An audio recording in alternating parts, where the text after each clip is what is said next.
All right, ladies and gentlemen, welcome back to Week 7 Button Hook Me Radio. If you've tuned in throughout the last few weeks, you've kind of listened to us go on about week-to-week football and the different goings-ons. And if you tuned in last week, we had special guest Heath Carlton filling in for my almost always partner in crime, who was off doing his Ferris Bueller, but back this week. What's up, Brennan? Not a lot. I am a better Ferris Bueller than Ferris Bueller, just to let everybody know. How was the parade?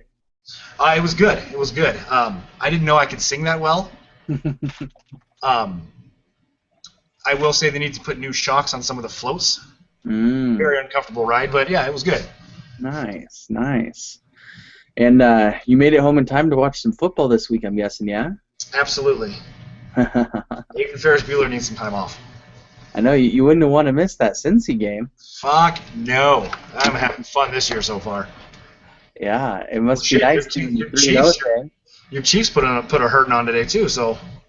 Yeah, finally Kansas City looks like a good team. So, they look like they're playing to where they could potentially play. When we started the season, my big thing was, you know what, Kansas City really needs to fucking show up with their tight end play this year. Yeah.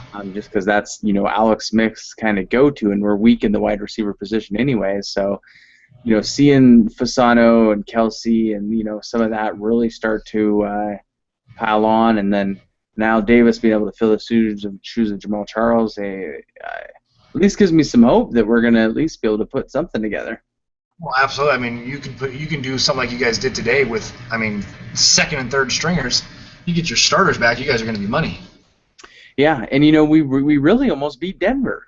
I know you did. So technically, that was for me. I'm someone that kind of believes in moral victories. I think Denver is all around a better team than Kansas City, even at our best. So if we can compete at them, I think at least gives me hope that we're gonna, And the nice thing is we have some of our games. Some of our tougher games are at home this year. So we're hoping that we really play some better football in Arrowhead like we usually do. Yeah. But how about them Cincy? Give us the Cincy breakdown. Man, I don't even know. They are. I am going to give absolutely all credit, all of it, to Hugh Jackson. That man, I don't know what he has done with Andy Dalton. He has rewired his brain to not make that fucking retard throw. Yeah. Once or twice a game. You know what I mean? Dalton is always good. Well, you know that with having fucking Trent Green for how many years. Yeah.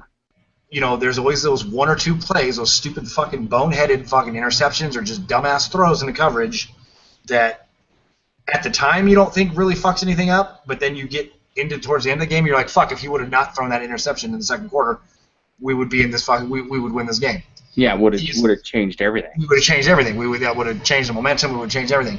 Dalton was just, he would do that and fuck the game up. But this year, he's just on point this year. It's been fantastic. Offensive line play has been ridiculous. I think they're one of – actually, I don't know if they're – I think he's one of two quarterbacks, or he's the only quarterback who has not taken a sack or even been touched this year. Yeah, that's crazy. He threw his first interception today, and it was just a fucking almost a fluke interception because it was on a screen pass that was, so – he's just you're giving a lot of credit to the offense there, but I haven't got to. I was just going to change it to the defense next. Your defense is, in my opinion, looking like the best in the league. I think so too, and they've been top 5 for the last 3 years. Yeah, I had you guys and Carolina as looking as the most stout defenses, and they got, San Diego used the word exposed last week and used it incorrectly, but Carolina got fucking exposed tonight. Yeah, they did. Well, it's like, everybody's talking so heavy about Atlanta. What the fuck we did to Atlanta? We shut them down. Yeah. So you definitely have. And it's interesting. It was a scary offseason. I knew losing Jay Gruden wasn't going to be that big of a deal. Jay was a good offensive coordinator, but he didn't hold people liable. He wouldn't, Dalton threw a boneheaded play, and he wouldn't get on his shit. Hugh Jackson gets on his shit. I thought losing Mike Zimmer was just going to destroy that defense. I was like, because I mean, he was their mentor. They did everything for Mike Zimmer. He was like their fucking dad. So I'm just like, we lose him, they're going to be a bunch of fucking retards running around, not knowing what the fuck they're doing. But Paul Guenther has stepped in, and he has ran that defense exactly the same way as Zimmer has, but more aggressive. Like, he's blitzing a lot more. He's sending safeties up to blitz a lot more. He's doing corner blitzes a lot more, and his shit's paying off. So, whatever they're doing, they need to just keep doing, because right now it almost looks like nobody can beat them. Yeah, no, I mean, I can't imagine that, anyone at this point, if they play the level that they're playing right now, especially if they continue to work on their red zone ability, like. That's the one thing. Well, our kicker is definitely getting some practice, that's for sure. So. Yeah. he's definitely getting his money's worth there. So. And you mentioned Atlanta your last week. That was a really good show for your defense. Atlanta came back in high fashion the first game of the week this week on Thursday. Yeah, they did.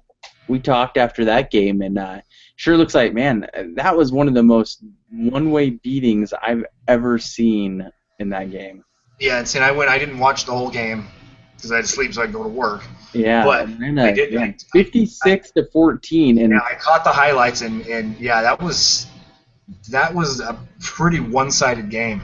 Yeah, the 14 points that Tampa Bay scored by that time, Atlanta didn't even have any starters in. Right, it was all back. It was like fucking preseason. That was very easily could have been a 56-0 game. Yeah. And I was blown away. Atlanta. That really just goes to show you, like, that kind of high-power offense, you have the ability to shut them down to that level. Julio Jones that day had 161 yards and 2 touchdowns. Yeah. That really lit him up. And then didn't help Tampa Bay any. Josh McCown, who they'd been so highly invested again, looks so good in Chicago. Gets hurt, too, and, he didn't look good in the first place, but it looks like he might have a broken finger or something. I don't know. Yeah, I think it was a broken finger. And I still don't. I mean, I understand why Lovie Smith brought him in, just because, McCown knows Lovie Smith's offense. He knows how to run it. But I don't know why they would pull out McGlennon. He was playing really well last year. Like, I mean, he just got the fucking raw end of that deal. It's like, oh, you're playing fantastic. You're a starter. Oh, we lost our coach. Now you're not the starter anymore. Yeah, but, I like Mike Glennon as well. I think he's good, and I think he's going to come in there and, get some stuff going. But they put in McCown because as good as Mike Glennon might look last year in Tampa Bay, McCown looked like a beast in Chicago. I mean, but at the same time, that might have just been a fucking product of the system type of situation. So, because I mean, you think about it, McCown. Where else has McCown been? Has he always been in Chicago, or has he been anywhere else? I think he's always been in Chicago. I've never. Where was he? Where was he years before? You know what I mean? Like, and all of a sudden one year he shows up, and then now he's jack shit again. I don't know.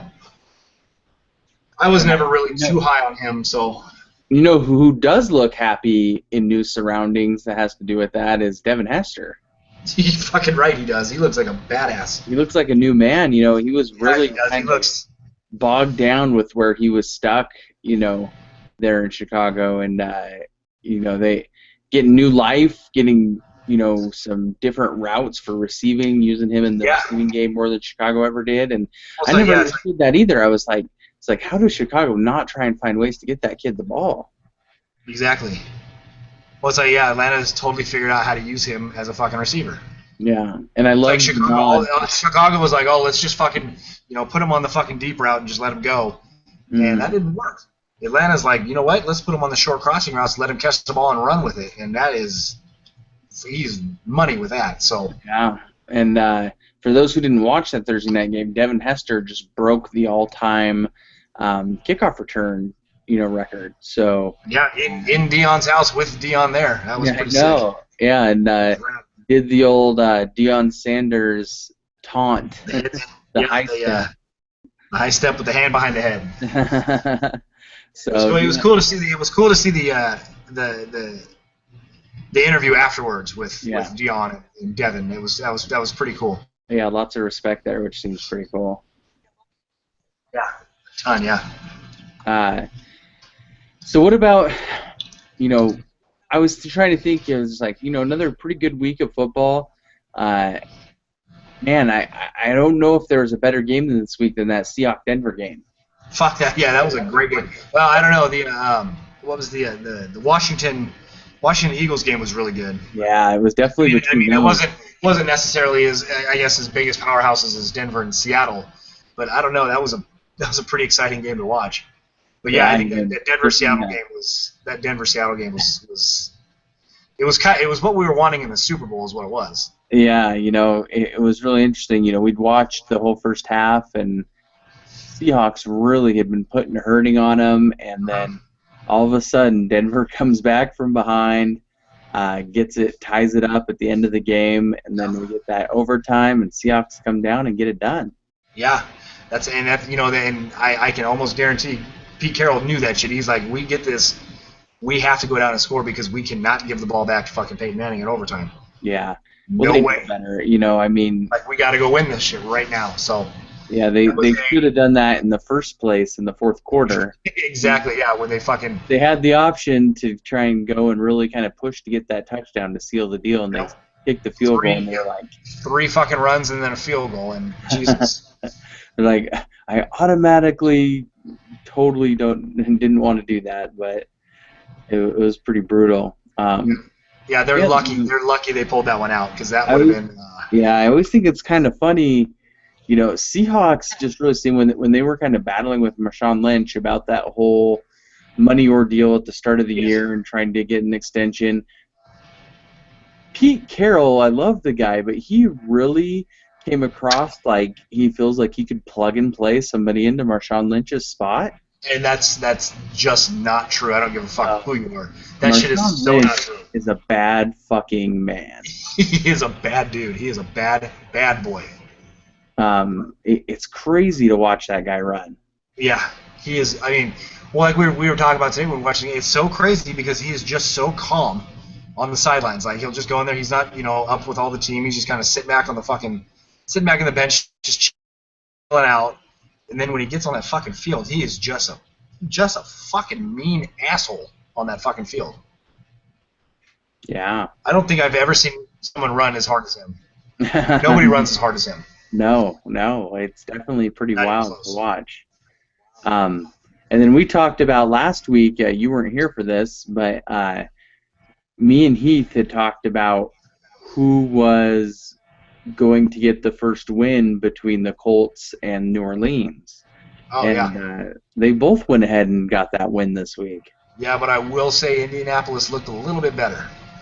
Yeah, I definitely think they have a lot more talent. I'm not sure. Me and Heath speculated that maybe Drew Brees is really missing Sproles over there. That could be. That could be. And then the defense, New Orleans defense played halfway decent last year, and their defense just doesn't seem to be there this year. No, not at all. They look like, what was it, 2 or 3 years ago when they had like the worst defense in the league? They're definitely looking like that again. Rob Ryan came in and seemed to make a little bit of difference. Straighten them out, and then they need to go back at putting hits out on people. Yeah, they do. So we get that money fucking flowing again. Get it going.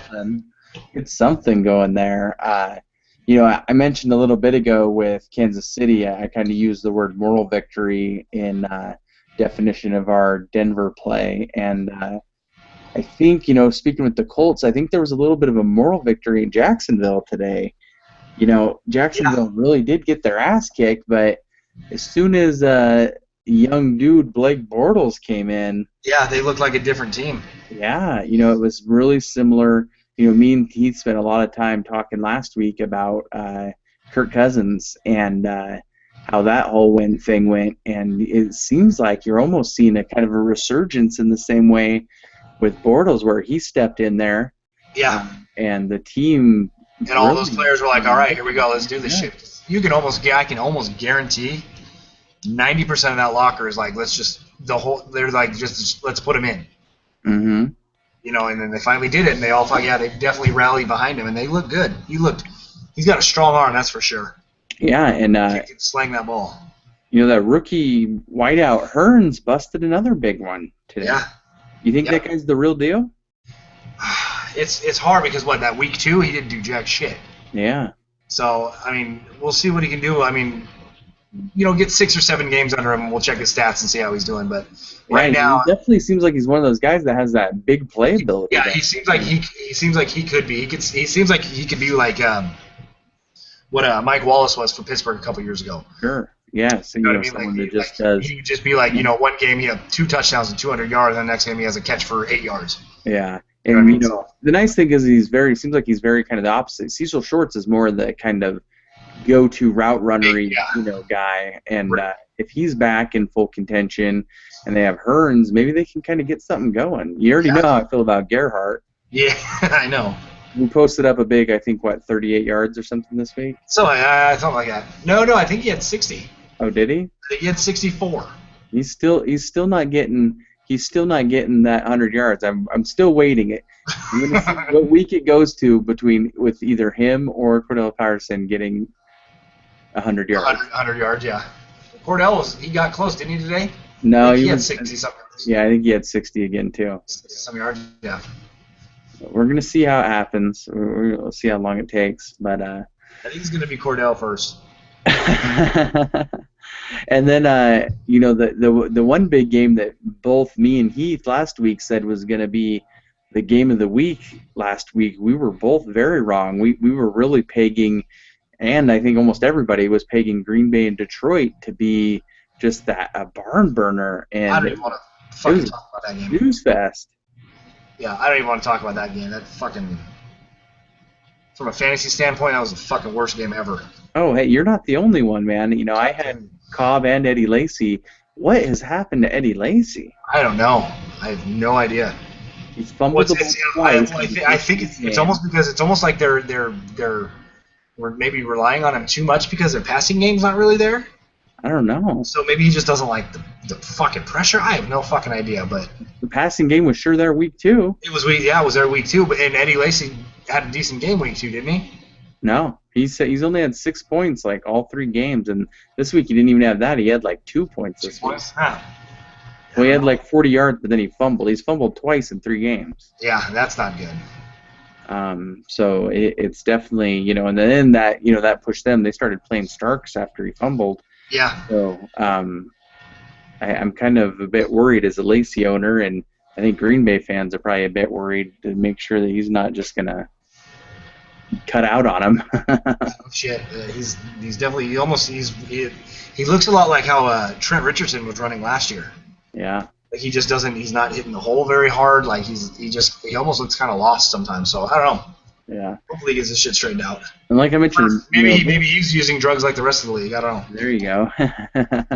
And I mentioned ago, me and Heath talked quite a bit about Cousins. I know you're with me on the Cousins bandwagon, where you're like, I don't know why our RG3 was playing in the first place. Oh yeah, we've been on that since fucking last year. Last year, yeah. And Cousins 30 for 48, 427 yards and 3 touchdowns. After what did he do last week? Didn't he have 300 and something yards? Oh yeah, just touchdowns or something like. Killing it. Yeah, he's something else, man. He's a good quarterback.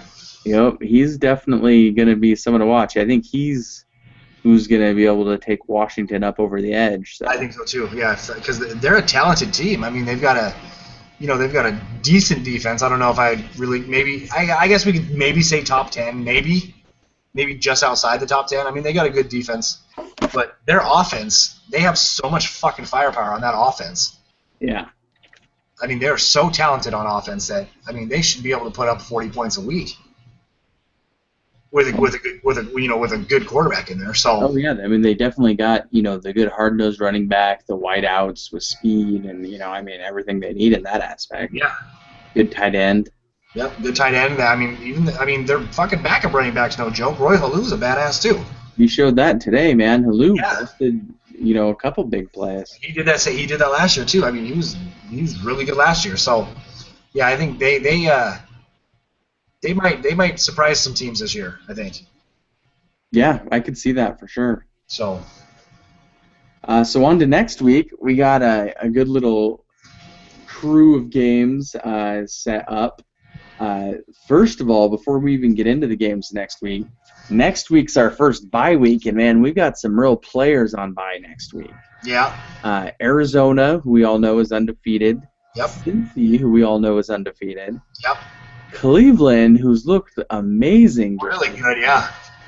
Denver, who's one of the top teams in the league. Seattle, who's one of the top teams in the league. And then St. Louis, who's been pretty iffy. But that's a lot of real high-power teams going on by. Yeah, it's pretty surprising. Like, you don't usually see that very often.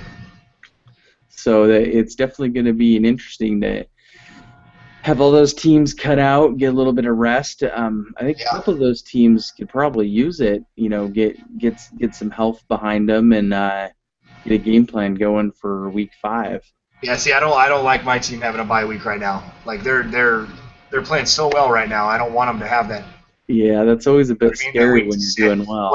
And especially since they have to come back after their bye week and go to New England. So, like that's. Yeah, I mean, luckily for you, New England's looked pretty mediocre. Yeah, they haven't looked great, but. Because I have New England next week, Monday night too. So, you know, Chiefs Patriots Monday night. You know, at least that's at Arrowhead for us. Yeah. You know, that'll allow us to probably play a little bit better. We should be getting Eric Berry back, which will help us on the deep ball. We're going to have Donald Stephenson, we'll have an actual starting lineman playing. I know, it's crazy.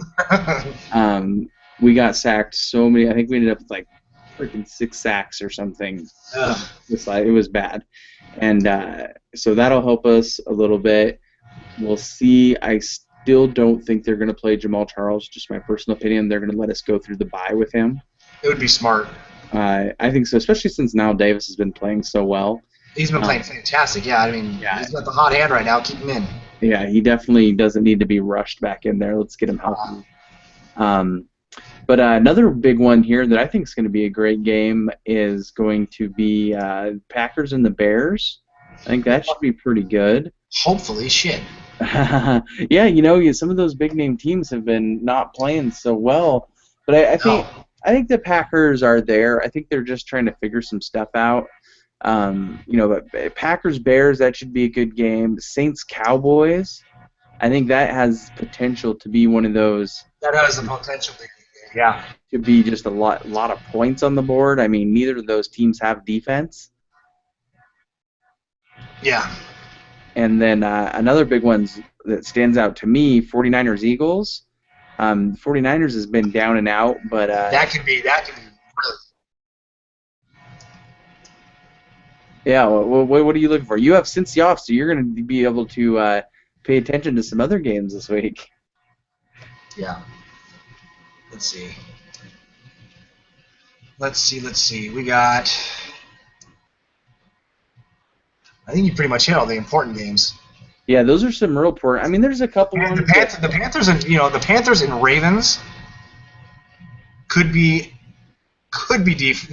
like that could be a defensive little battle. That could be an interesting game. Yeah. Well, I don't see a high-scoring game coming out of that one. But the Ravens can come in and, you know, it'll be interesting to see if the Panthers come back to form, and that was kind of a one-time deal, or they've fallen apart a little bit. Yeah. I hate that game tonight. Was just so terrible. Yeah, I was really blown away. Well, I just hate any time Pittsburgh looks good.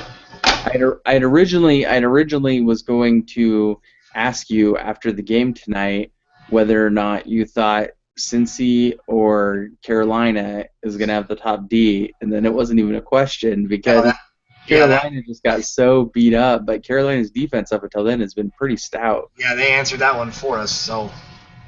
We'll see. You might be talking to a pretty excited me next week if the Chiefs can beat the Patriots. Oh, you're fucking right. I'll be excited for you too. I have quite a few Patriots fans that I'm not going to be friends with on Monday. That's right. I mean, whenever Cincy plays Pittsburgh, I'm fucking enemies with my whole family. Yeah, that's They're very all true. Fans, so. So while I was prepping the show this afternoon after the games, we were going out, kind of looking at a couple different things. I had asked you last week if you'd seen any of Goodell's press conference. Did you end up catching any tidbits of that at all? Yeah, I watched a little bit of it. I'm just so fucking sick of all of it. Like, I wish we could just focus on football. You know what Yeah, I mean? I mean, Like, me too. I mean, it kind of comes hand in hand with it. I mean, it'll it affect does. football, but with him, he's just When it, so full of shit that it's well, and almost that's hard. the part that pisses me off because before this whole I really liked Goodell before this whole situation happened. I really thought he was doing a pretty decent job. I never really liked Tagliabue. He Mm, was not a fucking favorite of mine. And I liked how Goodell came in and was just kind of being kind of strict with a lot of the players, and yeah. he was pissing off some of the players, which I liked because that means they were fucking listening.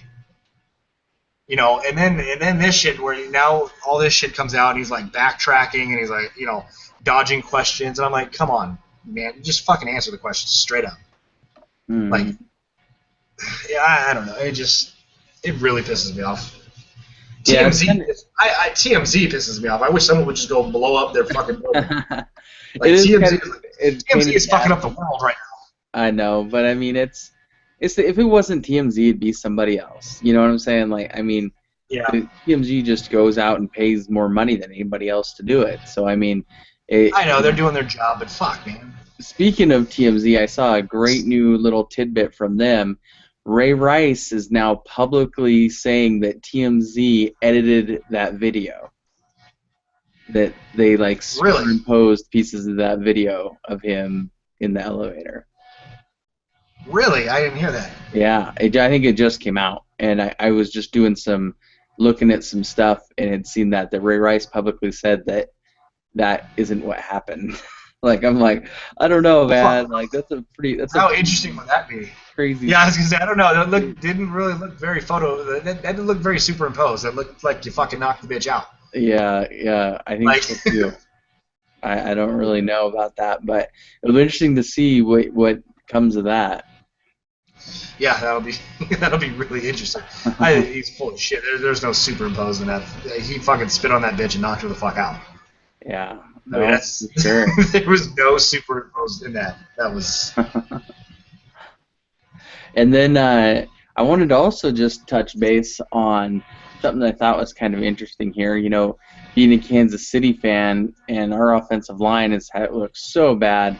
Last year, we ended up losing a lot of key players for us, and you know, we drafted Eric Fisher in the very first pick of the draft in 2013, and he really hasn't shown up for us, hasn't really played very well, and also Luke Joeckel hasn't played very well. And yeah. then now we have Deion Jordan getting suspended, Fuck who's the yeah. number 3 pick. So what a crazy little deal for 2013. First 3 draft picks just really I know, getting. just yeah. Well, I wonder when the last time that happened. Usually you have at least, okay, yeah, you have somebody that's probably not showing up, but all 3 of these guys really haven't showed any, Yeah, you they know. were very highly regarded, like fucking play, Yeah, like I mean, they were pretty much locks to be stars in the NFL, yeah, and and they really really haven't panned out. not getting it. They really haven't panned out. So Pretty crazy. Um, Also want to touch base. You know, you missed out last week, but we had we went ahead and said for our button hook bets that we started, we went ahead and gave you the okay. Jamal Charles, you said he was going to get 15 touches. He ended up getting hurt 2 touches in. So yeah, we weren't going to make you eat anything horrible, but we're good. you're like, well, Well, good. if it matters, my wife made dinner last night, and that was pretty fucking bad. So Oh, and then you got stuffed mushrooms tonight? yeah, I'm no good. So I'm eating some nasty shit for you guys, regardless. So there you go. Oh, what a neg egg. Ned. Ned. um, but so Heath came on. Your good buddy Heath was here last week, and I made him, since he was the guest, do his button hook bet. And for anybody who tuned in last week, you heard him say that the St. Louis Rams were going to beat the Dallas Cowboys. So we get in watching football today, Heath, sure enough, St. Louis just puts an absolute beating on the Cowboys for the first half, 21-0. And Dallas Cowboys Yeah. break their own Cowboy record of their biggest comeback ever and come back and win that game. What was it, like 30? It was. I can't remember what the score was.